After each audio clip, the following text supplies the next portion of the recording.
నమస్తే, welcome to prime nine desk analysis. నేను మీ బ్రహ్మనాయుడు. పచ్చూరు నియోజకవర్గంలో ఎడం బాలాజీ తనదైన శైలిలో దూసుకెళ్తున్న పరిస్థితులు కనపడతా ఉన్నాయి. 2014 ఎన్నికల్లో చీరాల నియోజకవర్గం తరపు నుంచి వైఎస్ఆర్ కాంగ్రెస్ పార్టీ అభ్యర్థిగా పోటీ చేసిన ఎడం బాలాజీ ఓటమి చెందారు.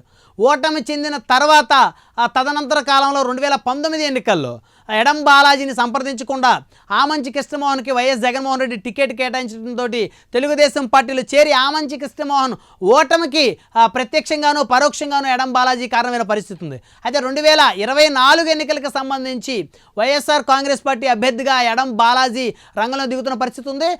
ఎడం బాలాజీ నామినేషన్ కార్యక్రమానికైతే ఇప్పటికే రంగం సిద్ధం చేసుకున్నట్టు తెలుస్తూ ఉంది. అయితే పచ్చూరు నియోజకవర్గంలో కాపు సామాజిక వర్గానికి చెందినటువంటి ఓటర్లు ఎటువైపు ఉంటారనేటువంటి చర్చ అయితే పెద్ద ఎత్తున నియోజకవర్గ వ్యాప్తంగా జరుగుతున్న పరిస్థితి ఉంది.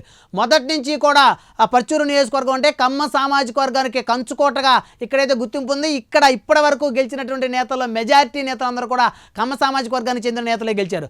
గాదే వెంకటరెడ్డి లాంటి నేతలు కూడా కాంగ్రెస్ పార్టీ తరపు నుంచి ఇక్కడ 2 సార్లు గెలుపొందినటువంటి పరిస్థితి కూడా ఉంది. అయితే పచ్చూరు నియోజకవర్గంలో గెలుపు ఓటమికి సంబంధించి ఎవరు గెలవాలన్నా ఎవరు ఓడాలన్నా ఖచ్చితంగా ఇక్కడ బీసీ ఓట్ బ్యాంక్తో పాటు కాపు ఓట్ బ్యాంక్ కూడా తప్పనిసరి. ఎందుకంటే తెలుగుదేశం పార్టీ ఏర్పడిన దగ్గర నుంచి కూడా పచ్చూరు నియోజకవర్గంలో కమ్మ సామాజిక వర్గం మెజారిటీ ఓట్ బ్యాంక్ అంతా కూడా తెలుగుదేశం పార్టీకే ఇక్కడ వేయటం అనేది ఆనవాయితీగా వస్తుందని చెప్పుకోవచ్చు.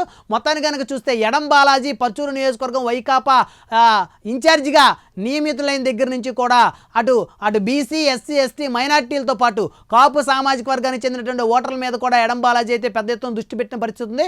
కాపు సామాజిక వర్గానికి చెందిన ఓటర్లు కనుక ఎడం బాలాజీ వైపు కనుక మొగ్గు చూపితే ఈ నియోజకవర్గంలో ఖచ్చితంగా ఎడం బాలాజీ గెలిచి మొట్టమొదటిసారిగా గెలిచినటువంటి కాపు సామాజిక వర్గానికి చెందినటువంటి వ్యక్తిగా ఎడం బాలాజీ అయితే చరిత్ర సృష్టించేటువంటి పరిస్థితులు అయితే స్పష్టంగా కనపడతా ఉన్నాయి. అయితే కాపు సామాజిక వర్గానికి చెందినటువంటి ఓటర్లు ఎడం బాలాజీకి ఏ మేరకు మద్దతు ఇస్తారు అనేటువంటి అంశం అయితే ఖచ్చితంగా వేచి చూడాల్సినటువంటి పరిస్థితి ఉంది. అయితే ఇప్పటికే పలుమార్లు కాపు సామాజిక వర్గానికి చెందినటువంటి నేతలందరితో పాటు ఎడం బాలాజీ అయితే ఇప్పటికే చర్చలు జరిపిన పరిస్థితి ఉంది.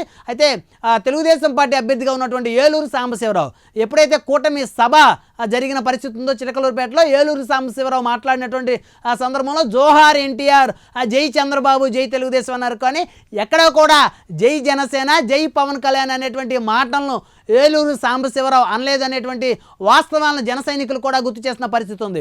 ఎడం బాలాజీ లాంటి నేతలను పచ్చూరు నియోజకవర్గంలో కనుక గెలిపించుకుంటే ఖచ్చితంగా ఈ నియోజకవర్గం ఒక సామాజిక వర్గానికే కాదు అన్ని సామాజిక వర్గాల వారు ఎవరైనా ఇక్కడ పోటీ చేయొచ్చు అనేటువంటి ఒక అభిప్రాయానికి ఖచ్చితంగా వచ్చినటువంటి పరిస్థితి ఉంటుందనేటువంటి అభిప్రాయం అయితే నియోజకవర్గ ఓటర్లో ఉన్నటువంటి పరిస్థితి ఉంది. అయితే ఇక్కడ కాపు సామాజిక వర్గ ఓటర్లు తమ సామాజిక వర్గానికి చెందినటువంటి సౌమ్యుడిగా పేరొందినటువంటి ఎన్ఆర్ఐ అయినటువంటి ఎడం బాలాజీకి మద్దతు ఇస్తారా లేకపోతే ఏలూరు సాంబశివరావుకు మద్దతు ఇస్తారా అనే దాని మీద అయితే పెద్ద ఎత్తున అయితే చర్చలు జరుగుతూ ఉన్నాయి. అయితే ఎడం బాలాజీ రాజకీయ నేపథ్యం గురించి కనుక ఒకసారి చెప్పుకుంటే రేపల్లెలో 3 సార్లు ఎమ్మెల్యేగా గెలిచినటువంటి ఎడం చెన్నయ్య మనవడు ఎడం బాలాజీ అని చెప్పుకోవచ్చు. ఎడం బాలాజీ తండ్రి ఎడం చిన్నరోసియ చీరాల్లో తనదైన శైలిలో రాజకీయాలు నడిపారు. చీరాల్లో ఎడం చిన్నరోసియ చీరాలకు సంబంధించి మార్కెట్ యార్డ్ చైర్మన్గా కూడా పనిచేసిన పరిస్థితి ఉంది.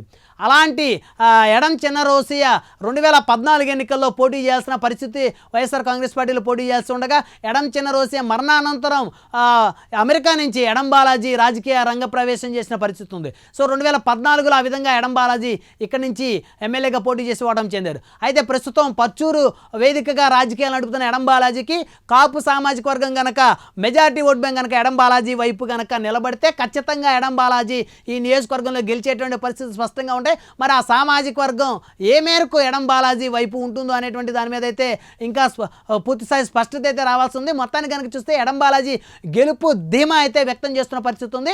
ఇటు నాన్ కమ్మ ఓట్ బ్యాంక్ ఏదైతే ఉందో రెడ్డి సామాజిక వర్గం కూడా ఈ నియోజకవర్గంలో బలమైన ఓట్ బ్యాంక్ ఉంది. దాదాపు 20,000 ఓట్ బ్యాంకు రెడ్డి సామాజిక వర్గం ఓట్ బ్యాంక్ ఉన్న పరిస్థితి ఉంది. 20 నుంచి 25,000 ఓట్ బ్యాంక్. అదేవిధంగా కాపు సామాజిక వర్గం సైతం 20 నుంచి 25,000 ఓట్ బ్యాంక్ ఉన్న పరిస్థితి ఉంది. అదేవిధంగా బీసీ ఎస్సీ ఎస్టీ మైనార్టీ ఓట్లు కూడా పెద్ద ఎత్తున ఉన్న పరిస్థితి ఉంది. సో ఈ ఓటర్ల మీద ఎడం బాలాజీ అయితే పెద్ద ఎత్తున హోప్స్ పెట్టుకున్న పరిస్థితి ఉంది.